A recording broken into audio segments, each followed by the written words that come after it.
Alors, donc, on va faire un petit parcours. Donc, les fonctionnements de l'orthoca, c'est préconisé pour les forces hydrodynamiques que sont au-dessus de la lentille à cause de l'alarme. Les différentes épaisseurs de l'alarme au-dessus d'un corps fixé comme la lentille de contact, ils génèrent avec la pression de l'air une force hydrodynamique qui est plus forte en succion dans la partie qui est plus épaisse et en force de compression-pression la partie qui est plus mince. L'orthoca en DRL, c'est un design totalement spécial et unique au monde et qu'il a deux parties de pression là où est-ce qu'on a la flèche verte. Cette point de pression et au point de contact, ils vont apparaître après dans la fluo comme point de repère pour savoir si la lentille elle est bien alignée dans la périphérie cornéenne ou il faut faire quelques modifications ou changer la lentille contact. Et aussi la partie centrale, la partie en blanche qui a la flèche verte au centre aussi, qu'il va nous parler aussi de si la lentille elle est bien adaptée ou pas bien adaptée, elle doit pas avoir une touche au centre et elle doit avoir une tout petite couche de larmes pour éviter les piquetés et éviter les contacts centraux de la lentille sur l'orthoca.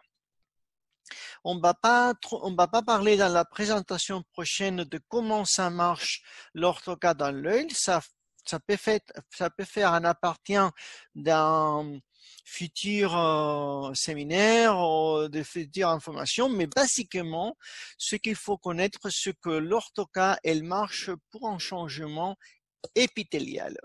Et ces changements épithéliales, il arrive dans les points de pression, dans les points où on a la force de pression ou compression, les points, la zone qui est de couleur avec la flèche verte. Et ces points de compression, c'est ce qu'ils font. Ils empêchent les cellules épithéliales de augmenter des couches et ils font que cette cellule épithéliale, ils sont amincis avec peut-être un petit peu moins de l'eau dedans ou peut-être à moins quantité de couches. En revanche, dans la partie où est-ce qu'on a plus d'épaisseur des larmes, les parties qui sont avec la flèche rouge, où il y a la force négative de succion, là, les cellules épithéliales, ils sont facilement augmentées en couches et augmentées en quantité de larmes dedans. Donc, à partir de l'orthoca, c'est ce qu'on va voir, ça va être un changement des formes de la cornée qui va être aminci l'épithélium central et élargi et agrandi dans la mi-périphérie et dans la zone de accumulement des larmes. Ça veut dire que l'orthoca va changer la réfraction de l'œil en changeant la réfraction cornéenne, la puissance de la cornée par partie.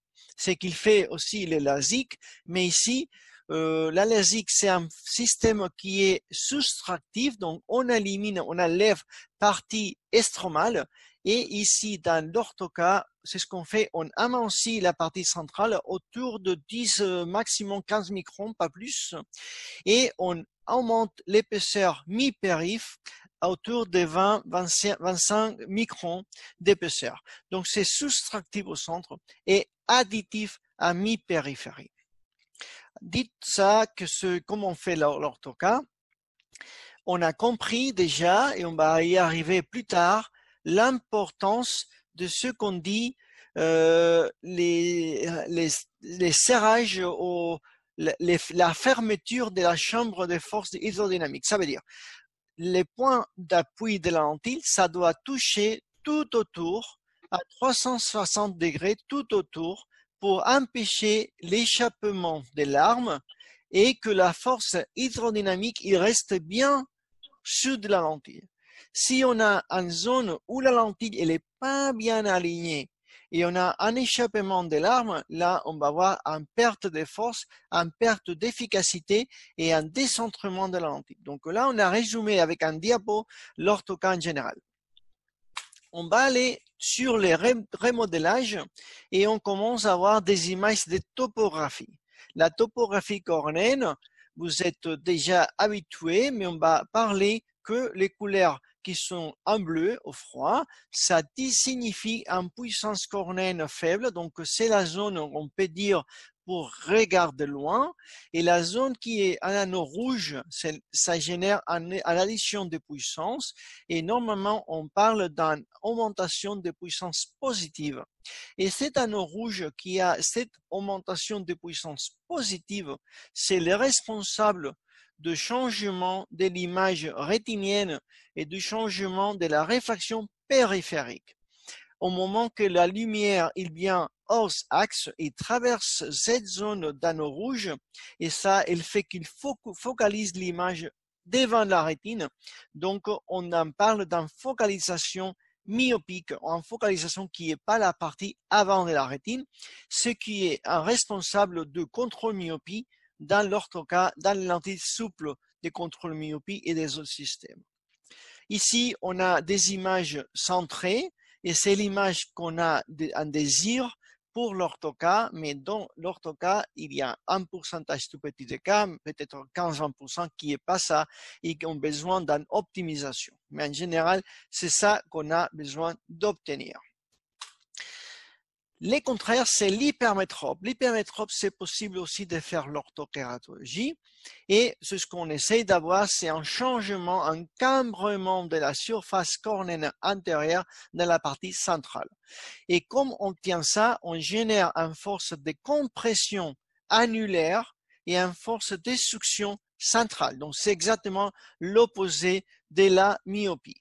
C'est vrai que dans l'hypermétropie, on obtient moins de résultats que dans la myopie, c'est plus loin, c'est plus lentement qu'il se produit et normalement, il nous prend 2 semaines. En revanche, la myopie, ça peut prendre 4 jours, 5 jours, on obtient, avec une semaine, on obtient déjà une correction totale. La myopie, plus vite, l'orthoca d'hypermétropie, plus lentement. Et dans la myopie, on peut arriver à 7-8 dioptries. Dans l'orthoca de la hypermétropie, on arrive à 3-4 dioptries maximales de correction. Ici, vous avez un exemple de 3 lentilles DRL. À gauche, on a l'image d'un DRL pour la myopie. Au centre, pour l'hypermétropie, donc on voit la différence verte de fluo au centre et à gauche noir au centre. Ça veut dire que dans la lentille gauche pour la myopie, on a une zone centrale qui est très proche de la cornée, donc pas de couleur verte. Cependant, la lentille du centre, c'est pour l'hypermétropie, donc on voit en couleur vert, donc on accumule des larmes dedans la partie centrale. À droite, on voit une lentille torique pour une toricité cornéenne énorme, donc on voit l'axe oblique dans cette direction, c'est vertical. L'orthoca, c'est possible dans la myopie, l'hypermétropie, l'astigmatisme et la combination de tout.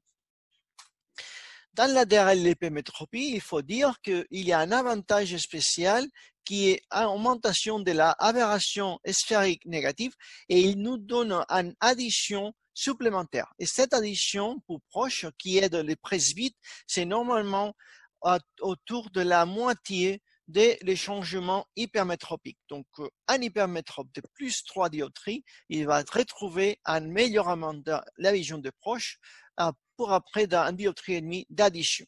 Ça nous aide beaucoup, donc parce que la orthoca de hypermétropie, c'est idéal pour les presbytes et les pré-presbytes. Dans la DRL, là on va commencer un petit peu sur la lentille DRL, double réservoir lacrymal, donc il y en a 2 réservoirs lacrymales et on a 3 lettres qui font la définition de la lentille à contact.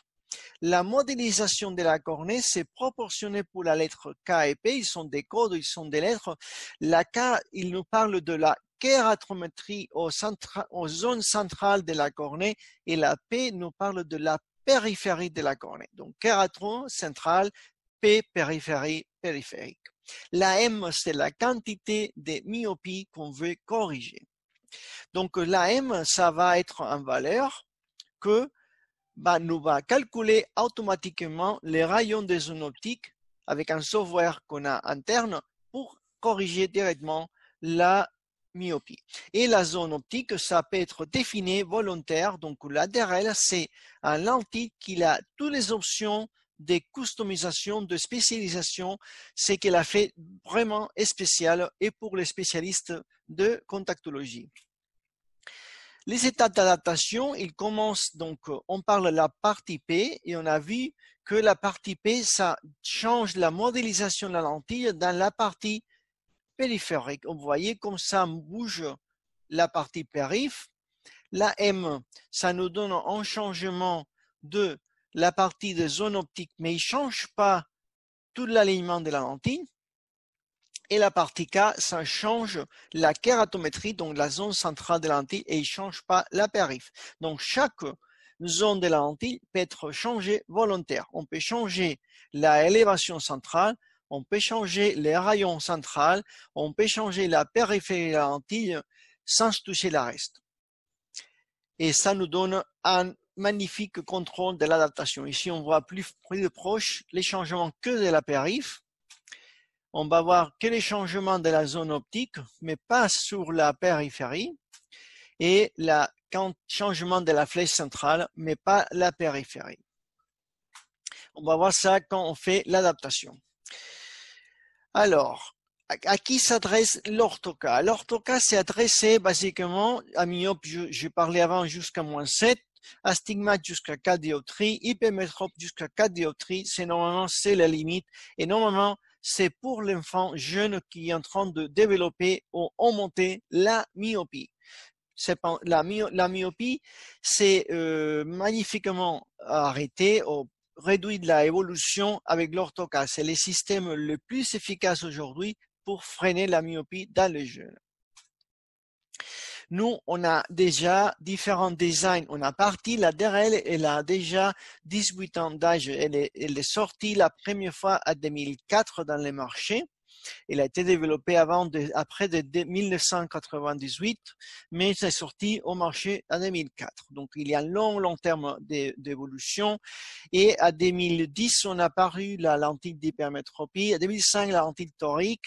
Et ça a été en 2013 qu'on a parti sur la DRL-M qu'on parle. C'est la lentille, c'est la même DRL, mais c'est le design actuel. DRL, c'est une déclination des lentilles de contact qui sont toutes spécialisées. Toutes dans la même phase, mais spécialisées. On a parlé des contrôles d'évolution myopique, et cette contrôle d'évolution myopique, on a déjà parlé à l'INIS, c'était généré au moins à niveau théorique pour l'anneau rouge de puissance périphérique qui change la réflexion périph'. Ça a été vu que si l'image produit dans la rétine s'est généré devant la rétine, ça aide à freiner la myopie. Et ça vient des études qui sont faites. Ils sont faits dans des animaux. Ils ont montré les freinations de la myopie ou le pas de développement de la myopie dans des animaux qui ont eu cette imposition d'image réfractive périphérique avant la rétine. Donc, on suit ça, on utilise cet anneau rouge pour les contrôles myopie et on génère un changement de position de l'image périphérique. Donc, la lumière qui vient hors axe, il arrive en position avant la rétine et ça vient dans cette zone qui est l'accumulation de larmes qui génère cet anneau rouge de changement de puissance. On sait que ce changement de puissance, il est en relation inversante. Donc, pour une correction d'un dioptrie, on génère un dioptrie d'addition. Pour une correction de 3, on génère 3 dioptries d'addition. Et ça, on a changé ça avec une nouvelle lentille qui s'appelle DRL prévention. On va parler tout de suite. Mais la lentille conventionnelle, il fait cette addition inversante à niveau d'addition et dans une position déterminée dans la périphérie. Et pourquoi on a fait la prévention? On a fait la prévention parce qu'on connaît que les enfants qui sont avec une myopie plus forte, plus élevée, et donc à gauche de la courbe, ils ont meilleure efficacité de contrôle que les enfants qui ont moins de myopie à l'initiative de l'orthoca. Et ça c'est lié à que à un moment qu'on corrige un myope de -1, on fait qu'une addition d'un dioptrie, donc là, changement de la réfraction périph', elle est vraiment pauvre et on a moins d'efficacité dans les contrôles myopie. C'est possible que ce changement soit lié à l'âge, à la quantité des parents myopes, la distance de travaux. Il y a plusieurs choses qui sont au milieu. C'est pas seulement la quantité de dioptrie à l'origine, mais c'est la théorie qu'on manage. C'est vrai que les myopes qui sont plus faibles, en théorie, ce sont les myopes qui évoluent plus doucement. Et ça fait encore plus important d'aider les corriger si on constate que dans d'autres cas, on a moins d'efficacité dans les myopes plus bas. Donc la prévention, c'est ce qu'il fait. Il fait une zone optique plus petite. Ici, on voit une correction d'RL conventionnelle. On voit la distance qu'on a ici de zone centrale. À un moment B, je vais essayer un moment comme ça va être un peu plus. On a une distance de zone optique plus large, donc un orthocale conventionnel, pour en revanche une distance plus petite ici, qui est l'orthocale avec la prévention. En plus, vous voyez, l'anneau rouge, comme il est ici à gauche, et l'anneau rouge à droite, il est beaucoup plus foncé et plus rouge. Donc, qu'est-ce qu'on a fait? On a généré une zone optique plus petite qui fait la imitation d'une correction des myopies hautes, et on a généré plus d'addition positive qui fait la imitation d'une myopie haute. Donc là, c'est la design prévention qui est déjà prêt pour les contrôles myopie. On a déjà cette image et on voit la différence et on voit l'anneau vert comme il est augmenté dans la DRL prévention. Alors, donc, qu'est-ce qu'on fait? On a trois designs. Ils sont tous DRL, la déclination. Il y a la DRL conventionnelle. La zone optique, c'est à 6 mm. DRL, on appelle MC au myopie control avec une zone de 5 mm. Il fait un anneau rouge plus proche de la pupille pour améliorer les changements en rétine périph'. Et DRL prévention, où l'anneau vert, c'est plus foncé, donc il augmente la correction d'anneau rouge, donc rétine, changement périph', dans les myopes qui sont plus faibles. Il y a les trois. Comment choisir? Donc, la DRL, ça va être pour des myopes qui sont à très vaste progression ou des jeunes qui sont déjà 17, 18, 20 ans d'âge pour avoir une zone optique plus large et avoir moins des halos dans la nuit. La DRL 5 mm au myopie control, c'est pour les jeunes myopes qui ont plus de 4 dioptries pour générer une zone optique plus petite et aider à améliorer la contre-myopie. Et la DRL prévention, c'est tous les myopes qui sont moins de 4 dioptries, jeunes et qui sont en train d'évoluer. Ça, au moment que vous voulez générer une lentille orthocale pour myopie control, là, c'est dans toutes les brochures, mais les services profs de Presinels, il va vous aider pour trouver la bonne lentille pour vous. Ici, encore pour voir un peu plus, en ligne rouge, là, c'est la réfraction périph'. La réfraction périphérique, on la mesure de la suivante façon. On mesure la réfraction sur l'axe optique et après, on mesure avec des décentrements de 5 degrés. Donc, on fait la réfraction oblique. La différence entre la réfraction qui est oblique et la réfraction qui est centrale, cette différence, c'est la quantité d'addition relative. Donc, si la réfraction c'est en arrière la rétine, on parle de réfraction défocus hypermétropique. Si la réfraction c'est devant la rétine, on parle de défocus myopique. Ici, on a la quantité de défocus myopique devant la rétine qu'on veut chercher. Et la défocalisation myopique, c'est celle qui fait la myopie, la frénation de la myopie. Donc, on a ligne bleue, c'est la ligne de base, c'est un œil nu myopique avant l'orthocale. En vert, c'est la DRL conventionnelle 6 mm. Ça fait comme toutes les autres lentilles qui sont 6 mm dans le monde. En rouge, c'est la lentille DRL M qui a 5 mm pour myopie contrôle.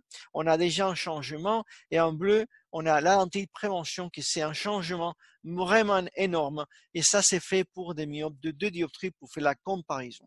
Donc, vraiment énorme. Comment vous pouvez faire les calculs de la lentille, la première lentille de test pour l'œil? Donc, cette calcul c'est fait avec des mesures préliminaires qui sont la réfraction, la topo spécialement.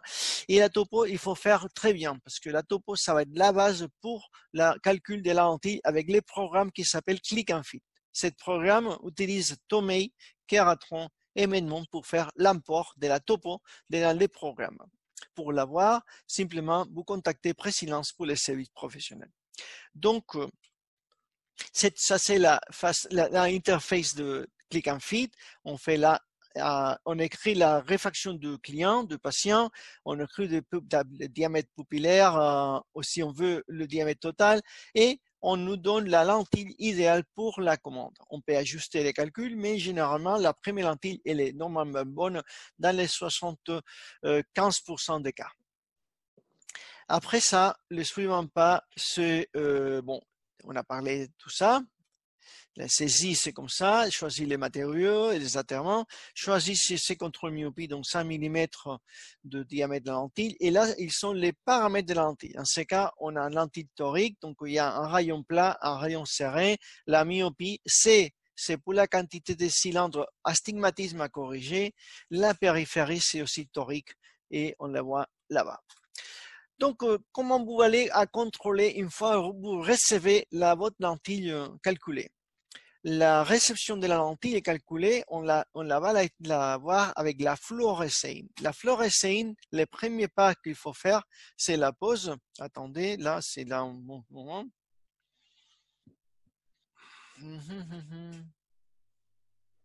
Attends, il ne marche pas.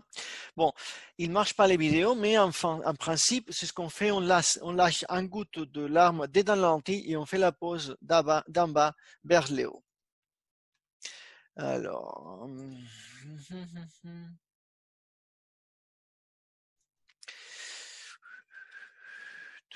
l'image fluoron, il faut mouiller la bande de fluo dans l'œil. Il faut jeter un tout petit goutte dans la partie supérieure, mais pas trop, pour pas générer fluo dans la face avant la lentille. Cette image va être bien vue si on n'a pas de boules d'air. Si on a des boules d'air, il faut enlever la lentille et faire la pose une autre fois, en répétant les regards en bas et faisant d'en bas vers le haut la pose de la lentille totalement pleine de solution saline. On a ici les cas où la lentille est trop serrée et on n'a pas un passage de fluo et on doit presser la partie inférieure de la lentille de contact pour entrer de la fluo dedans la lentille. Ici, il y a une vidéo aussi qui ne marche pas. Bon, toutes les vidéos, apparemment, ils ne vont pas marcher. Donc, il faut utiliser les filtres jaunes pour voir la lentille, la fluo. Si vous n'utilisez pas un filtre jaune, vous aurez une image comme à gauche. Donc, vous n'aurez aucune idée de ce qui est arrivé dans cette lentille. En revanche, avec le filtre jaunâtre, vous aurez un contraste pour savoir qu'est-ce qu'il y a dans la fluo. La première chose que je vous suggère, c'est laisser suffisamment de temps pour empêcher que la fluo soit devant la face antérieure de la lentille de contact et pour avoir une image nette de fluo. Si vous avez trop de larmes, il faut aider les patients à fermer les yeux et sécher bien avec des mouchoirs jusqu'à arriver à une image bonne de fluo. Sinon, vous allez rien comprendre avec ça. On sépare la paupière. La paupière, c'est nécessairement séparé pour avoir une bonne image de fluo et centrer la lentille avec les doigts. Si vous n'enlevez pas la paupière, vous allez avoir pas d'image de la partie supérieure, pas d'image de la partie inférieure. Vous allez rien comprendre qu'est-ce qui s'arrive ici dans la partie haute en bas de la lentille de contact. En plus, il faut centrer la lentille. On repère qu'il n'y a pas de fluo par la partie antérieure, il faut centrer la lentille et là, c'est l'évaluation de ces lentilles de contact. Il faut contrôler l'appui central. Cette partie centrale, c'est la partie qu'on avait et la partie centrale ici, dans la partie noire du centre. Il faut voir qu'il y a du vert, il n'y a pas un contact sur la cornée, donc on n'aura pas de problème de piqueté dans les futurs, dans la porte de la lentille dans les prochains jours. Les suivants, finalement, c'est analyser par quadrant. C'est ce qu'on commence, c'est dans la partie périph' et on essaye de voir la différence entre l'alignement extérieur et l'alignement intérieur. Donc, par exemple, ici, on peut voir cette lentille ici, dans la lentille de droite, on compare l'appui externe vers l'appui interne. Donc, c'est sûr que l'appui externe, c'est plus foncé, plus noir et plus long, plus large que l'appui interne. Quand on a cet appui externe plus fort, on a un lentille qui est serré, il est serré sous la cornée et donc on a un appui qui est externe. La lentille, elle est trop serrée dans la périve, elle n'est pas alignée. Dans l'image qu'on a ici, ça c'est une image que c'est pour tester parce que c'est peut-être une des pires images du monde. Il y a de la fluo dans la partie supérieure, il y a de la fluo dans cette partie ici. Donc il y a des fluos dans cette partie ici, dans la partie avant la lentille. Et cette photo, c'est pas une photo idéale. Mais quand même, on va commencer à découvrir des choses. La première chose, dans la partie périphérique, on voit que cette cadran, on voit l'ovale, c'est une lentille torique. Il y a une zone qui est plus large et une zone qui est plus courte. La partie plus longue, c'est la partie de l'axe plat. La partie plus courte, c'est la partie de l'axe serré. Donc là, on voit dans cette côté d'alignement externe que plus ou moins, il y a un petit plus d'appui dans la partie interne qu'externe. C'est un peu plus long. Dans la partie en bas, c'est plus long, plus noir l'interne que l'externe. La partie anneau, c'est difficile à savoir parce qu'il y a la flou au-dessus, donc je ne crois pas du tout cette histoire. Et ici, ils sont égaux. Donc, très probablement, dans l'axe qui est l'axe serré de la cornée, cet axe qui est vertical, l'alignement dans la périphérie, c'est bon. Il est plus ou moins égal, le 2 touche. Dans la partie autre, il faut voir ici à côté, ils sont plus ou moins égaux. Donc, peut-être ils sont égaux. Donc, la partie de l'axe serré, l'alignement, il est bon. Dans la partie de l'axe plat, qui est ici, dans l'axe horizontal un peu oblique, on a plus d'appui dans l'interne que l'externe. Donc, on connaît que la lentille, elle est trop plate, un petit peu, mais pas trop. C'est vraiment subtil. 0,05 5 centièmes d'aplatissement. Ici, donc, la partie périphérique horizontale de cette lentille, idéalement, il faut la serrer. Pourquoi? Parce qu'on a parlé que quand on n'a pas un bon alignement, la lentille peut décentrer. Et cette lentille, il y a un risque de décentrement dans l'axe horizontal.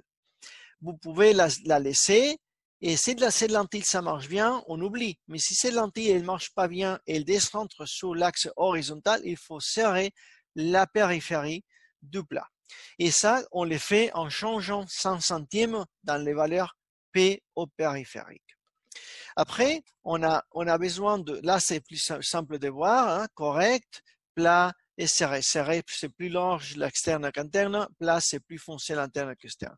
Alors, qu'est-ce qu'il faut faire? Il faut voir les diamètres, on va aller de l'extérieur à l'intérieur, on fait le diamètre de la lentille, si elle est bon ou non. La lentille ne doit pas sortir de la cornée, il ne doit pas trop faire appui sur la partie limbale. Après, il faut avoir un bon alignement dans la périphérie. Une fois qu'on a un bon alignement dans toute la périphérie, on décide si le centre est bon. Dans ces cas, le centre il est correct. Mais si le centre il est pas bon, on change finalement la partie centrale avec les paramètres K qu'on en a parlé. Si à partir d'un mois, on va dire 10 jours, la réfraction elle n'est pas géniale, on change les valeurs PM, pardon, qui est les valeurs qui changent la réfraction. Donc on a ici, on a diamètre, périphérie, centrale et réfraction. Donc il faut changer un par un, en partant de l'extérieur vers l'intérieur. Après, là c'est le résumé. Après vous avez, on a dit diamètre total, périphérie, centre. Dans ce diamètre, on a l'image de lentille qui est parfaite. Ici, il y a une lentille qui est trop large, trop grand, donc il appuie dans la partie limbale. Ici, un diamètre, ici en bas, un diamètre trop petit, qu'elle est trop petite par rapport à la cornée. Si le diamètre il est bien calculé dès l'inice, normalement ça marche. La deuxième étape, ça fait le calcul de la zone périphérique. Et pardon, excusez-moi. Et le calcul de la zone périphérique, un moment, on va fermer le portable, sinon il est mort. Oh la merde.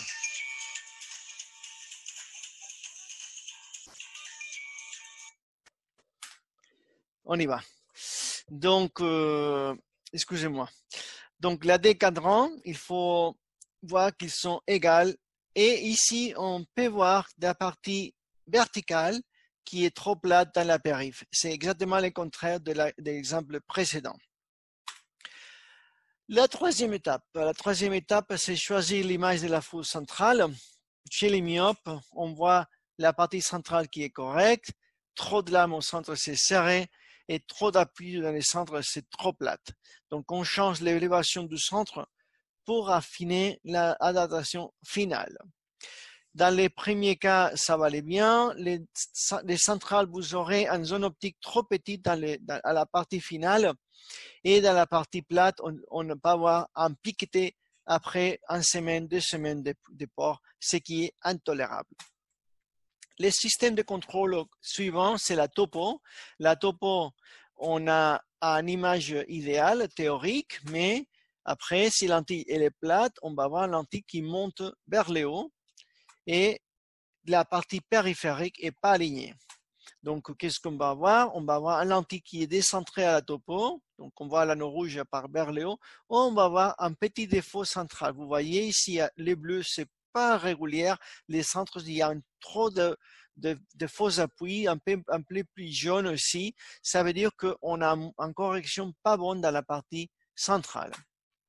La fluo serrée, c'est ici, on va voir trop de larmes au centre, mais la périphérie, c'est bonne. Ici, dans cette lentille à gauche, il ne faut pas toucher la périphérie. On va faire l'analyse. Diamètre, qu'est-ce que vous en pensez? C'est bon, il n'appuie pas la zone limbale verticale, c'est un très bon diamètre. Suivant, l'alignement périphérique, les deux appuis sont symétriques, ils sont bons. Partie centrale, trop vert. Donc, qu'est-ce qu'il faut changer ici dans cette lentille à gauche? Il faut changer que la flèche centrale, les valeurs K. Dans la lentille droite, il a trop vert au centre aussi. Donc, là, les diamètres, c'est peut-être un peu trop large, mais ça peut être acceptable. L'alignement périph', c'est clairement l'appui externe, c'est plus fort. Donc, la lentille, elle appuie trop dans la périph'. Et aussi, on a du vert dans les centres. Qu'est-ce qu'il faut changer les premiers? La périphérie, aplatir la périphérie. Donc, on aplatisse la valeur périph' au P, et une fois qu'on aplatisse les valeurs P, toute la lentille, ça va descendre, et cette couleur vert au centre, ça va diminuer. Si on a encore des couleurs vert au centre, il faut alors changer les centres aussi. Donc, on change par étapes. La lentille est serrée, on a parlé tout à l'heure, on va générer une zone centrale de couleur bleue tout petite, ou un double anneau avec une zone bleue tout petite dans la topo. Et ça veut dire que les patients vont avoir une image fluo, vont avoir une image avec des halos, avec des problèmes dans la nuit. C'est pas idéal. Pour la contre-myopie, c'est OK, mais c'est pas idéal pour une personne qui a besoin d'une bonne vision pour loin. Si on a une lentille sphérique sur cornée torique, on peut voir cette image dans lentille qui va monter et descendre dans les méridiens plus serrés, et on voit dans l'image à droite au centre un piqueté dans la cornée. Déjà, il y a un défaut dans l'épithélium cornéen par frottement de la lentille. Là, il faut passer impératif à lentille torique. Donc, on génère ces patrons qu'on appelle un croissant, en face fâchée. Donc, l'anneau rouge, c'est que dans la partie supérieure. La lentille, elle est trop basse dans la topo, il descend trop bas et génère un anneau rouge de la partie supérieure par appui. Et un système de croissant, c'est un système où l'anneau rouge, c'est pas complètement fermé, et c'est ce que je vais parler à l'inice. Il n'y a pas un appui dans les 360 degrés tout autour, donc la lentille, elle perd efficacité. Là, quand on n'a pas tout l'appui, on voit dans l'anneau rouge, il n'est pas complet, on a besoin de faire un lentille torique, augmenter la toricité. Toute cette étape, c'est facilement suivie d'un click and fit. Il aide dans toute l'optimisation de la lentille, et sinon, le service professionnel, il est tout autour à ça. Mais bien sûr, c'est important que comme professionnel, on a l'information et on connaisse ce qu'on est en train de travailler et faire et résoudre les problèmes. La retraite, il faut la faire en regard vers le bas, en appuyant les doigts sous la paupière inférieure, supérieure, pas en ajoutant les doigts un vers l'autre, c'est un appui vers l'intérieur pour pour casser la pression hydrodynamique et la lentille, il va sauter. Il va sauter facilement sans avoir un problème de cellules épithéliales.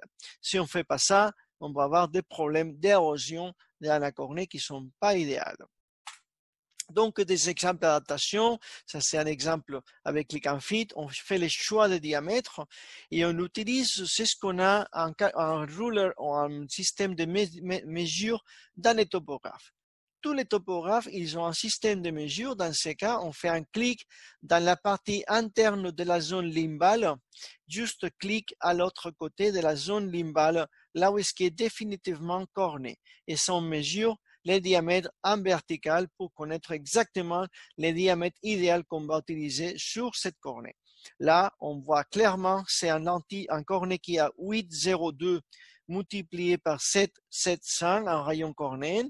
Donc, on a une différence en dioptrie émise au peu près et ça veut dire qu'on aura besoin d'un lentille torique. Donc là, on a lentille torique avec les petits points à la fluo et ces petits points, il faut l'indication que là, c'est l'axe plat de cette cornée. Et on ne voit pas très bien, c'est un peu flou, en zone un petit peu ovale dans la partie centrale noire. Donc ça nous fait l'indication d'un lentille qui est torique sur un cornet torique. On a déjà la topo finale ici en haut, la topo originale en bas et la topographie de différence. La topo de différence, telle qu'on a parlé tout à l'heure des topographies pour contrôle de l'adaptation, c'est la part la plus importante de toutes parce qu'il nous donne les contrôles de qu'est-ce qui est arrivé. Si on regarde que la topo finale, on n'a pas un bon contrôle de qu'est-ce qui est arrivé. On a besoin de la différence entre après et avant. Et on a ici la différence et on nous donne les changements par zone, s'il est régulière, pas régulière, si l'anneau rouge c'est complet, c'est pas complet. Là, on peut changer l'échelle pour voir meilleur. À droite, on a l'image fluo et on voit l'image. La première question, c'est la diamètre de la lentille, elle est correcte ou non? Je vous laisse 3 secondes pour penser. Les diamètres de la lentille à droite, c'est bon ou non? Donc, 3 secondes se sont passées et la réponse, c'est non. Donc, la lentille est trop petite par rapport à cette cornée. Vous voyez l'espace ici entre la lentille et la partie supérieure de la zone limbale.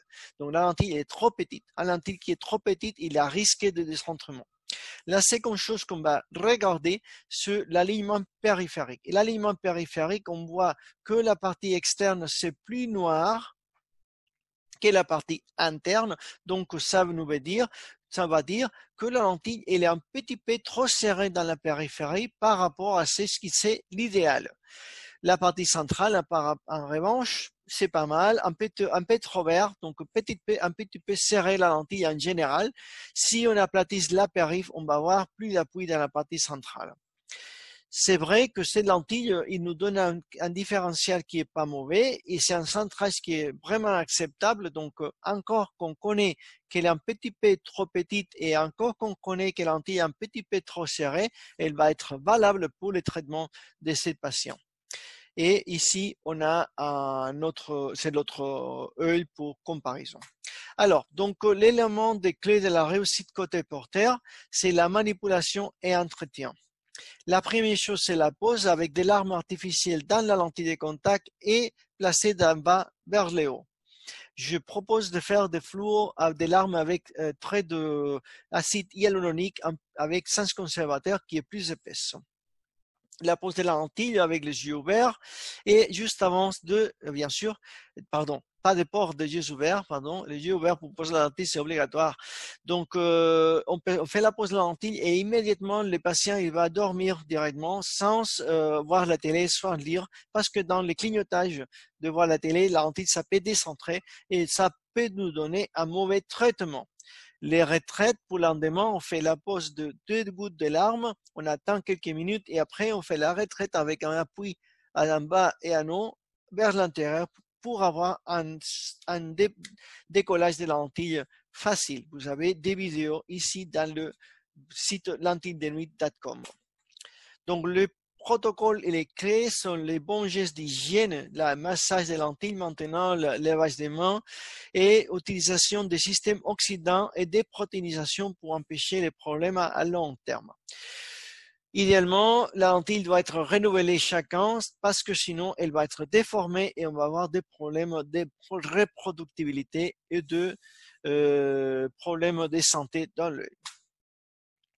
Les côtés adaptateurs, il faut penser au rendez-vous.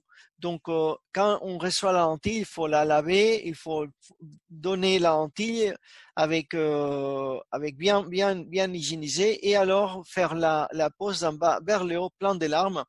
Boire la acuité visuelle le lendemain, après 8 nuits, 1 mois, 3 mois, 6 mois.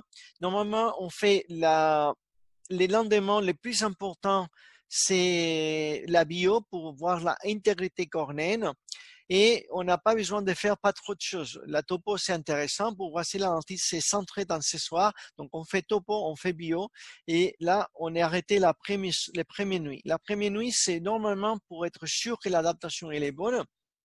Mais si les jours que vous donnez la lentille au patient, vous faites la fluo et vous voyez la lentille comme quel comportement est là, vous avez déjà une première idée que la lentille va être bonne et ne va pas avoir de problème. Il ne faut jamais lâcher porter une lentille qui est mauvaise au moment au moment que vous faites le premier rendez-vous au patient et vous voyez que la fluo elle est pas bonne. Il faut pas donner cette lentille, il faut changer immédiat.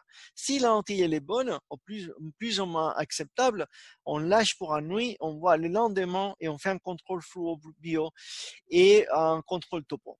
Tout va bien, on voit après 8 nuits en semaine, et là oui, là on va faire l'acuité visuelle, on va faire une réfaction si vous voulez, on fait la bio avant de la pose avec la pose en fluo et la topo. On fait tout le système et on fait l'évaluation de ces lentilles. En plus, on demande aux patients de faire la pose des poses devant vous et vous voyez s'ils se lavent les mains, s'ils utilisent adéquat les produits d'entretien, s'il fait tous les pas qui sont nécessaires pour un bon suivi de l'orthoca.